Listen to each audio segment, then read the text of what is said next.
Hey everyone, Rarity Dash here. Time for another Patreon-sponsored blind reaction. And this one comes to you courtesy of Surferior, who has requested that I react to 7 Creepiest Pokemon Backstories That Will Fuel Your Nightmares Forever, Volume 2 by Outside Xtra. So yeah, Volume 2. We watched Volume 1, I guess, last month, and it was pretty cool. Learned about some Pokemon I had never heard of before that were kind of a bit on the creepy side. Yeah. Though some of them were pretty cool. I really like that last one, the Pikachu looking one. That's like some sort of weird Lovecraftian horror under a Pikachu costume. It's just such a great, fun idea for a Pokemon, and it's just kind of perfect. That was definitely the highlight for me. But I'm not surprised that there are enough Pokemon out there that we would have enough for another list of creepy Pokemon. Just because there are so many these days that probably no shortage of creepy ones. But excited to see what's on the list this time. Excited to learn about more Pokemon that I don't know about. And yeah, should be hopefully a fun video. So let's get started and find out. Here we go. Not so long ago, we examined Pokemon with nightmare-fueling backstories. And so we turn to Palossand's Moon Dex entry, which informs us that buried beneath the castle are masses of dried up bones from those whose vitality it's drained, as illustrated by this charming artist's impression of it murdering a Pikachu.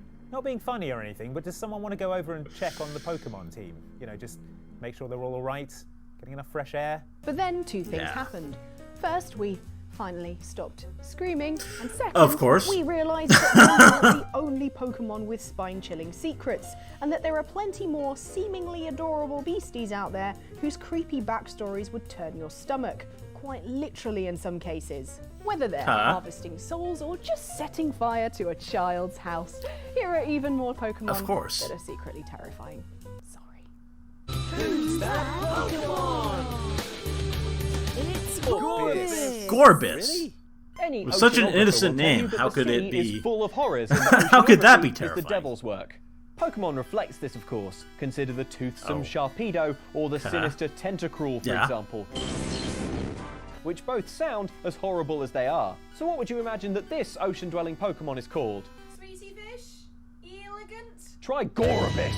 Yeah. This slender rose-coloured fish Pokemon looks like it would be mostly found glassing up a tropical aquarium or charming the heck out of Pokemon trainers in the wild with its long eyelashes and hypnotic waving tail. But don't get too close, because according to Gorbis's Pokemon Sapphire Pokedex entry, although Gorbis is the very picture of elegance and beauty while swimming, it is also cruel. When it spots prey, this Pokemon inserts its thin mouth into the prey's body and drains the prey of its body fluid. And here you were thinking there probably aren't any Pokemon that will stab you with their mouth and drink your insides. You sweet summer child. While you try to shake the image of Gorbis's pointed mouth sliding into your abdomen to drain the liquids that keep you alive, you might like to know that Pokemon Ultra Moon's Pokedex adds the detail that leftover meat sinks to the seafloor where it becomes food for other Pokemon. So, circle of life? Oh, and finally, Gorbis may look small, but is canonically just shy of 2 meters long. So when that mouth punctures you, you're really gonna know about it. 2 meters? That's like dolphin proportions, but a dolphin that drains your insides out like a human juice box. That's just a lot. Who's that Pokemon?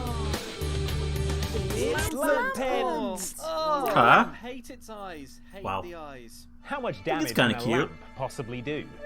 Ah! Ow! That was clearly rhetorical. I said sorry.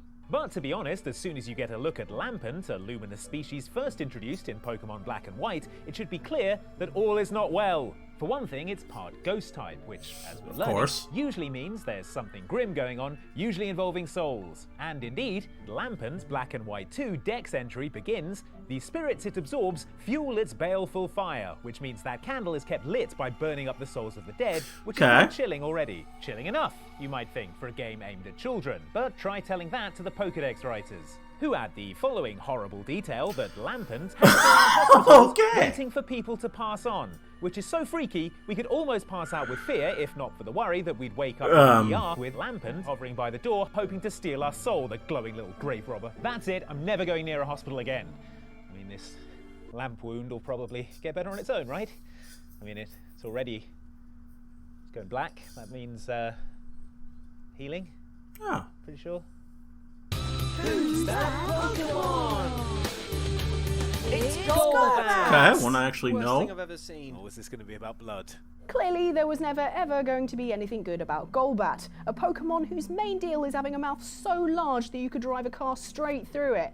But you shouldn't. What 'cause do it's I full not of know about fangs. Golbat? The mouth, not Yeah. the car. Wait, sorry. Back to Golbat. Nothing about this Pokemon has ever seemed anything less than creepy. Found in dark caves, they're best known for attacking you without warning with gruesome attacks like Poison Fang or Leech Life. So something pretty horrible would have to happen to Golbat for you to feel sorry for it, right? Well, step right up Pokemon Moon's Pokedex entry, which tells us this. Sometimes they drink so much blood they can't fly anymore. Then they fall to the ground and become food for other Pokemon. Oh, That's right. God! According to official Pokemon lore, Golbats often meet their demise when they guzzle down just so much blood from their victims that they flop onto the floor of a cave like a water balloon filled with gore, where they lay presumably alive until some other Pokemon comes along to burst that blood bag Golbat in its predator jaws. Even creepier, because they live in the dark, who knows which Pokemon species it is that feeds on these immobile Golbats? Could be anyone. Could be Pikachu. Just saying. Yeah? Pokemon. You're not as innocent as it looks. Oh. Yeah! It's a weird looking one. Happening there. Anyone who's ever seen The Never-Ending Story has dreamed of being friends with the fluffy, companionable Luck Dragon. Youngsters in the Pokemon world should be grateful then for the existence of Drampa, a long-necked, Does fluffy have a similar dragon-like sort of beast look. introduced in the Sun and Moon games, who looks just like a Luck Dragon, albeit one that's eaten too many psychoactive plants. This bright-eyed beastie is actually great with kids. As Pokemon Ultra Moon's Pokedex explains, it appears in towns and plays with the children. Drampa will protect kids when they're in danger, so their mums don't have to worry. Oh, nice, free daycare! But parents in the Pokemon world should probably read the small print, by which we mean Drampa's entry in Pokemon Ultra Sun. If a child it has made friends with is bullied, Drampa will find the bully's house and burn it to the ground. Yes, the so-called placid Pokemon turns incredibly awesome. nasty if its human pals are mistreated. I don't know if that's So now creepy, you can that's, add death by smoke inhalation to the list of very good reasons not to be a bully. Jeez, Drampa. I mean, it's probably fine though if it's just light teasing, like when we make jokes about Ellen's height. Don't think she knows a Drampa. Oh.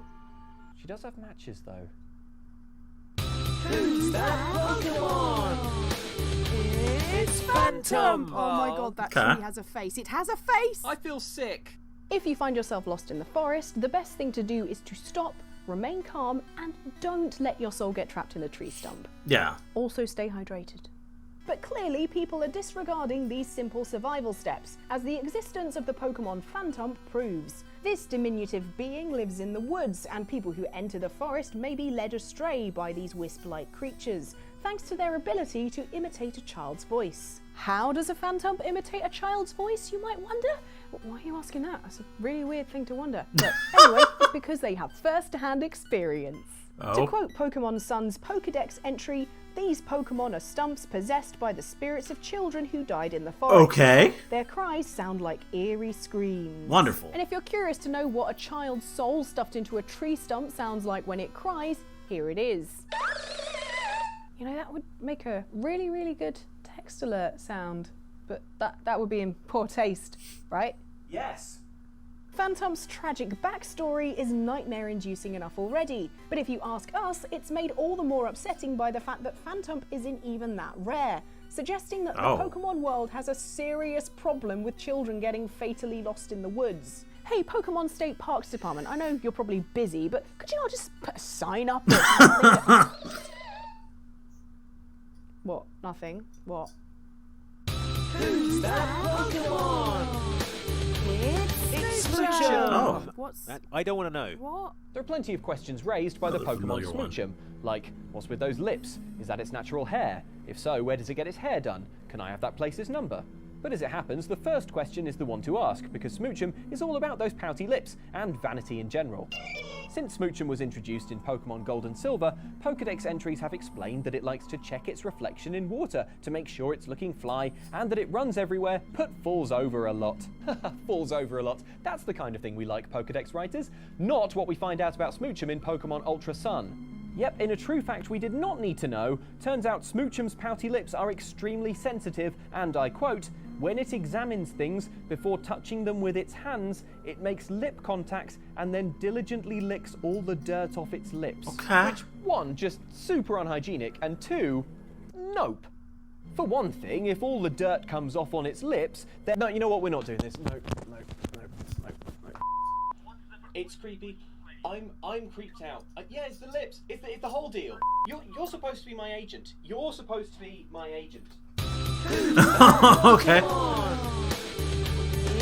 Sizor. Okay, what's creepy about Sizor? It looks really angry. I don't like it. These games are for children. A lot of animals in nature will indicate that they're not to be messed with some sort of outward display of their deadliness, such as bold colouring or a prominent stinger, or, in the case of the Pokemon Sizor, giant serrated clamps for hands. Yeah. So we were already pretty wary of Sizor on account of it being a metal insect brandishing 2 nightmarish sets of pinking shears. But that was before we read its Pokédex entry in Pokemon Ultra Moon, which states, once it has identified something as an enemy, it will continue beating them with its steel-hard pincers until there's nothing left but scraps. Okay, well that's... I'm no expert on pathology, Sizor, but it feels like it would take hours for you to reduce a body to scraps with your big, clangy pincers. I mean, I'm kind of trying to beat the Elite Four here. Don't really have time for you to... Oh, no, it's fine, Sizor. You take as long as you need. I am not your enemy.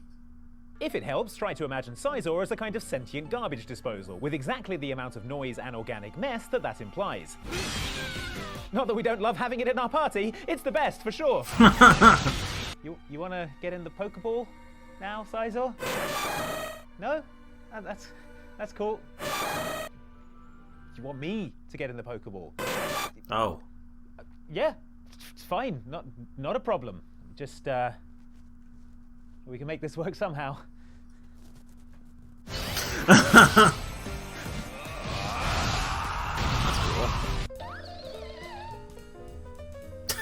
What? I'm gonna change it. Oh, you know what? I wouldn't have this ringtone if parents in the Pokemon world didn't just let their kids go off on their own and get turned into Pokemon. Seems to be a running theme in these. But those are some of the creepy Pokemons that we found and were like, oh, that's a bit weird. And there are some others that you can go and see in our old video. Make sure to go check that out. And also, if you like Outside Xbox, go and see them playing some horror games and see how they handle that. Spoiler, not very well. But also, if you really liked us, click the subscribe orb, which I'm hoping is not haunted. No, it's fine, isn't it? Click the bell just in case I get rid of the ghosts. Well, there we go. That was fun. I don't think quite as creepy as the last set, but I mean, I guess you go to the best ones first. But still, some pretty good stuff. Some interesting facts. Sizor pretty brutal, I guess. Yeah, I guess of these, I mean, a lot of these were less creepy and more just kind of a little bit disturbing. The creepiest probably was the lamp one. Just hanging out in hospitals, waiting for people to die. That's like some some Madoka witch stuff, which is pretty cool with me. But and poor Golbat, just not a nice fate. But yeah, pretty cool video, pretty interesting, and they're good presenters, and made it fun. So there we are, good stuff. Hope you liked the reaction. Let me know if you did, and see you in the next one.